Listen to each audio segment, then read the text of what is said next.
যাহারাল ফাসাদু feel বাররি ওয়াল বাহরি বিমা কাসাবাত আইদিন নাস। আল্লাহ তাআলা বলেন, পানিতে স্থলে যত ধরনের বিপর্যয় সংঘটিত হয় সব মানুষের হাতের কামাই। পানিতে কি হয়? সিডর, আইলা, লাইলা, সুনামি, জলোচ্ছ্বাস, এগুলো হওয়ার মূল কারণ হলো মানুষের পাপ। জমিনে কি হয়? জমিনে হয় ভূমিকম্প, ভূমিধস, অতিবৃষ্টি, অনাবৃষ্টি, অতি খরা। এগুলো হওয়ার মূল কারণ কি? বলে আমাদের পাপ। তাহলে নবীজি বলেন, কিয়ামত ততক্ষণ হবে না যতক্ষণ ভূমিকম্প বেশি বেশি না হবে। আর ভূমিকম্প হওয়ার অন্যতম কারণ, আল্লাহ বলেন, পানিতে স্থলে যত ধরনের বিপর্যয় সংঘটিত হয় এগুলো সব মানুষের হাতের কামাই। তবে যেই পরিমাণ পাপ আমরা করি ওই পাপ পরিমাণ শাস্তি আল্লাহ দেন না। এই দুনিয়ায়, এই জমিনে যেই পরিমাণ পাপ হয়, আল্লাহ তাআলা যদি ওই পাপের সমপরিমাণ শাস্তি দিতেন একটা মানুষও আমরা বেঁচে থাকতে পারতাম না। তাই আল্লাহ জানান, লিউযীকাহুম বা'দাল্লাযী আমিলু, আমাদের সামান্য পাপের শাস্তি আল্লাহ আমাদের আস্বাদন করা, পরিপূর্ণ পাপের শাস্তি আল্লাহ দেন না। তাহলে একটু খেয়াল দেন, এই যে ভূমিকম্প হওয়ার কারণ হলো আমাদের পাপ, তার মানে শাস্তি আল্লাহ দেন এর কারণ হলো আমাদের পাপ। উদ্দেশ্য কি? উদ্দেশ্য ভূমিকম্প দিয়ে ধ্বংস করে দেওয়া নয়, বরং আল্লাহ তাআলা বলেন লাআল্লাহুম ইয়ারজিউন, যাতে করে তারা ওই পাপের পথ থেকে প্রত্যাবর্তন করে। আল্লাহ তাআলা ভূমিকম্প দেন, শাস্তি দেন, এর মূল উদ্দেশ্য হলো আমরা যেন পাপ থেকে ফিরে আসি। কিন্তু আফসোস, আপনারা এই ভূমিকম্প কতটুকু অনুধাবন করছেন জানি না, কিন্তু ঢাকার অবস্থা ভূমিকম্পের পরে কোনো পরিবর্তন হয় নাই। এমনটা হয় নাই যে মসজিদে ওক্তিয়া নামাজে মুসল্লি বাড়ছে, সুদ ঘুষ দুর্নীতি চলে গেছে, এমন কোনো কিছু হয় নাই। বরং মানুষের অবস্থা হলো ওই লোহার মতো, কামার যখন লোহাকে পিটায় লোহা একটা আওয়াজ করে, সে কেমন যেন বলে, ভাই কাবার, আমারে তুমি আগুনে পিটাইয়া, আগুনে পুড়াইয়া, এরপরে মজবুত হাতুড়ি দিয়ে পিটিয়ে দা বানাও, কোদাল বানাও, খুন্তা বানাও, আর যা বানাও না কেন, আমি লোহাই আছি, যেই সেই, আমারে পিটাইয়া পুড়াইয়া স্বর্ণ বানাতে পারবা না। তার মানে আমি যা আছি তাই। আমাদের অবস্থা এরকম। আযাব আসতেছে, আমরা অনুধাবন করি না। আযাব আসতেছে, আমরা কোনো চিন্তা করি না। আমাদের অবস্থার কোনো পরিবর্তন হয় না। এখন বলতে পারেন, হুজুর, আমরা যদি পাপ ছেড়ে দেই তাহলে কি সারা দুনিয়ায় ভূমিকম্প বন্ধ হয়ে যাবে? হবে না। রাসূল আকরাম সাল্লাল্লাহু আলাইহি ওয়াসাল্লাম যখন পাপের কারণে আযাব আসবে এই খবর জানাইছেন, সাহাবা একরাম বললেন, ইয়া রাসূলুল্লাহ, আমাদের মধ্যে নেককার মানুষ থাকার পরেও আমরা ধ্বংস হয়ে যাব। যতই খারাপ হোক, কিছু ভালো মানুষ তো থাকবে, তারা তো থাকবে, তারা তো আছে, এরপরে আমরা ধ্বংস হয়ে যাব। নবীজি বললেন, হ্যাঁ, ধ্বংস হয়ে যাবা পাপের আধিক্যের কারণে। একটা সমাজে, একটা জাতির মধ্যে, একটা রাষ্ট্রে যদি 90% মানুষ পাপাচারে লিপ্ত হয়ে যায়, আল্লাহর নাফরমানিতে লিপ্ত হয়ে যায়, 5% মানুষ যদি ভালো থাকে, তারা যদি বেঁচে থাকার চেষ্টা করে, তাদের অবস্থান থেকে সর্বোচ্চ চেষ্টা করে মানুষকে ফেরানোর, কিন্তু কেউ ফেরে না। এখন আল্লাহ যদি আযাব দেন, তাহলে ওই 95% পাপীর কারণে 5% ভালো মানুষ, এরাও আযাবে হয়তো ধ্বংস হয়ে যাবে। তবে হ্যাঁ, এই 5% মানুষ আযাব আসার কারণ নয়, কারণ তারা পাপ থেকে বেঁচেছে, পরিবারকে পাপ থেকে বাঁচানোর চেষ্টা করেছে, তাদের অবস্থা অনুযায়ী তাদের প্রচেষ্টা ছিল মানুষকে পাপ থেকে ফেরানো, কিন্তু মানুষ ফেরে নাই। তারা তো চেষ্টা করছে। হয়তো এই কারণে আল্লাহর কাছে বলার সুযোগ থাকবে, আল্লাহ, আমরা তো আযাব আসার কারণ ছিলাম না, হয়তো আল্লাহ তাআলা এই কারণে মাফ করে দিবে। তাই আমি আপনি যদি চিন্তা করি সবাই করতেছে তাই আমিও করব, এই চিন্তা বাদ দিতে হবে। সবাই করুক, আমি করব না, আমরা করব না, ইনশাআল্লাহ।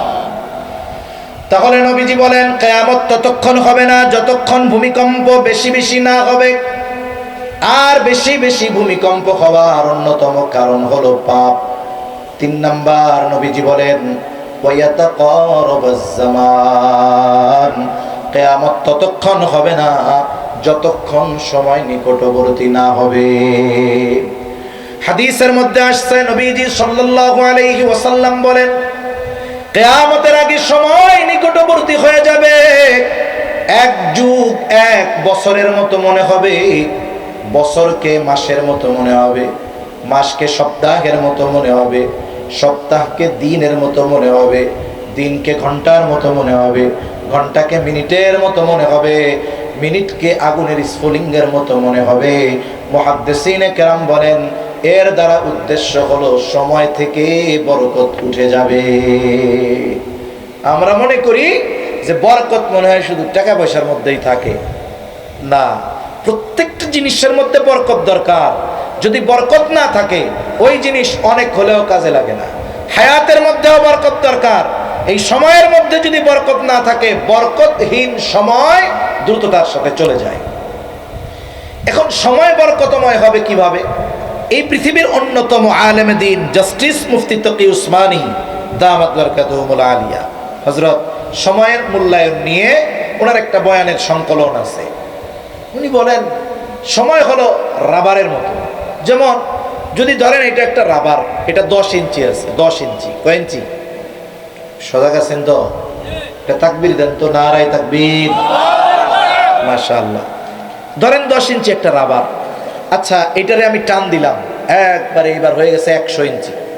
এই রাবারটা টান দেওয়ার পরে এটা যখন 100 ইঞ্চি হবে, বলেন তো এটা স্বর্ণ হবে না রূপা হবে? রাবারই থাকবে। তাহলে 100 ইঞ্চি যখন আছে, আমি যদি জিজ্ঞাসা করি ভাই এটা কি, বলেন তো কি বলবেন? আমি যখন সাইডা দিব এটা হবে 10 ইঞ্চি, আবার জিজ্ঞাসা করব ভাই এটা কি? রাবার। তাহলে দেখুন একটা রাবার সে টান দেওয়ার কারণে কতটা জায়গা খেলো, এটারেও বললাম রাবার, ছেড়ে দিলাম এটাও রাবার। সময়টা ঠিক এরকম। বলে সময় যদি বরকতময় করতে হয় তাহলে কি করতে হবে? বলে ওই সময়টা নেক কাজের দ্বারা অতিবাহিত করতে হবে। আর মনোবিজ্ঞানী যারা, এনারাও বলেন মানুষ যখন সময়কে অর্থবহ কাজে ব্যয় করে, ভালো কাজে ব্যয় করে, নেকের কাজে ব্যয় করে, ওই সময়টা তার মাইন্ড বলে এই সময়টা খুব ধীরে ধীরে যাচ্ছে। যেমন মানুষ যখন কোরআন শুনে, মানুষ কোরআন যখন শুনে বা কোরআন যখন পড়ে, অল্প পড়লেও মনে হয় অনেক সময় পড়তেছি। এই যে রোজার মাস, চাক্ষুষ দেখা বিষয়টা বলি, রোজার মাস বুজুর্গানে দিন ইমাম খতিব সাহেবরা খুব চেষ্টা করে যে সাধারণ মানুষ অন্য সময় যেমন তেমন কোরআন নাজিলের মাসে যেন একটু কোরআনের সাথে সবাই একটু সময় দেয়। যুবকদেরকেও নসিহত করে। এখন এক যুবক কোরআন নিয়ে বসছে, মনে করেন জোহরের পর কোরআন নিয়ে বসছে, 5টা মিনিট পর কোরআন শরীফ রাইখা উঠে গেছে। যে হাফেজ না, আলেম না, হাফেজ হইলে যেই দ্রুত পড়তে পারবে, হাফেজ না আলেম তার জন্য ওই দ্রুত পড়া কঠিন। তাহলে যিনি আওয়াম মানুষ তার জন্য দ্রুততার সাথে পড়া আরো কঠিন। তা 5 মিনিটে পড়তে পারবে 1 পৃষ্ঠা, সাধারণ মানুষ সহি শুদ্ধভাবে পড়ছে, 5 মিনিট পরে কোরআন শরীফ রেখে যুবক বের হয়ে যাচ্ছে। এখন ইমাম সাহেব জিজ্ঞাসা করতেছে, মানে আমি এটা উদাহরণ দিচ্ছি আর কি, মনে করেন এই জিজ্ঞাসা করতেছে যে যুবক কি হইল, পড়া শেষ? হুজুর অনেক সময় পড়ছি হুজুর, কিন্তু পড়ছে কয় মিনিট? হুজুরে বলেন না কয় মিনিট? হুজুর অনেক সময় পড়ছি। আর একটু পড়ো। হুজুর একভাবে বসে থাকতে থাকতে মাজা, কোমর, পা সব ব্যথা হয়ে গেছে। তারপরে বলে হুজুর একভাবে তাকিয়ে থাকতে থাকতে আমার চোখ ব্যথা হয়ে গেছে। অথচ সে কোরআন নিয়ে বসছে, তাকায়া ছিল, পড়ছে কয় মিনিট? 5 মিনিট, কিন্তু মনে হচ্ছে অনেক সময়। এখন এই আল্লাহর বান্দা যখন মসজিদ থেকে বাহির হয়েছে, কিছু লোক আছে মোবাইল অনেক সময় প্রয়োজন, যাদের প্রয়োজন ভালো, অনেক অফিসিয়াল কাজ করে মোবাইলে, অনেকের ব্যবসা পুরোটা নিয়ন্ত্রণ হয় মোবাইলের মাধ্যমে, অনেকে শিক্ষার অনেক বিষয় মোবাইলের মাধ্যমে হয়, দেখা যায় অনলাইনে ক্লাস করতেছে, অনেকে তার কাছে ফিডব্যাক জানতে চাচ্ছে, প্রশ্ন করতেছে, জবাব দিচ্ছে, মোবাইল টিপা লাগে। আমি যোগাযোগ করি হোয়াটসঅ্যাপে, হ্যাঁ যোগাযোগ করা লাগতেছে, জবাব দিচ্ছি। এর অর্থ এটা নয় যে আমি একবারে বৈশা বৈশা সব ওই ভিডিও দেখতেছি আর এই করতে, ও টাইম নাই। এখন আমাদের অধিকাংশ যুবক তরুণ ভাই মোবাইল টিপে একেবারে বিনা প্রয়োজনে। কোরআন শরীফ 5 মিনিট পড়তে কষ্ট হয়েছে, মসজিদ থেকে বাইর হয়ে এবার মোবাইল শরীফ খুলছে। মোবাইল শরীফ কি আসমানের দিকে তাকায় তাকায় টিপে নাকি? তাকায় টিপতে হয় না, একভাবে বসে থেকে টিপতেছে, একেবারে চোখের পলকে 3 ঘন্টা পার হয়ে গেছে। 3 ঘন্টা পার হয়ে গেছে, ততক্ষণ উনি মোবাইল বন্ধ করেন নাই যতক্ষণ ইন্টারনেট আর ব্যাটারির চার্জ শেষ হয় নাই। এখন বলুন তো, এই যে 3 ঘন্টায় ওনার চোখও ব্যথায় নাই, মাজাও ব্যথায় নাই, কষ্টও হয় নাই, কিন্তু সময় চলে গেছে কতক্ষণ? ফোনটা বন্ধ হওয়ার সাথে সাথে আহারে আর একটু থাকলেই কাজটা হয়ে গেছে। অথচ দেখুন, কোরআন পড়ছে 5 মিনিট, জান বের হয়ে যাওয়ার উপক্রম। এই 5 মিনিট যে কোরআন পড়ছে, যদি তার কোরআন তিলাওয়াত করতে গিয়ে কষ্ট হয়ে থাকে, ওই কষ্টের কারণে সে সওয়াব পেয়েছে, ঠিক কিনা বলেন? হাদিসের মধ্যে আসছে না যে কোরআন তিলাওয়াতে মাহের দক্ষ, তার সম্মান তো অন্যরকম সম্মান, সে ফেরেশতাদের কাতারে থাকবে।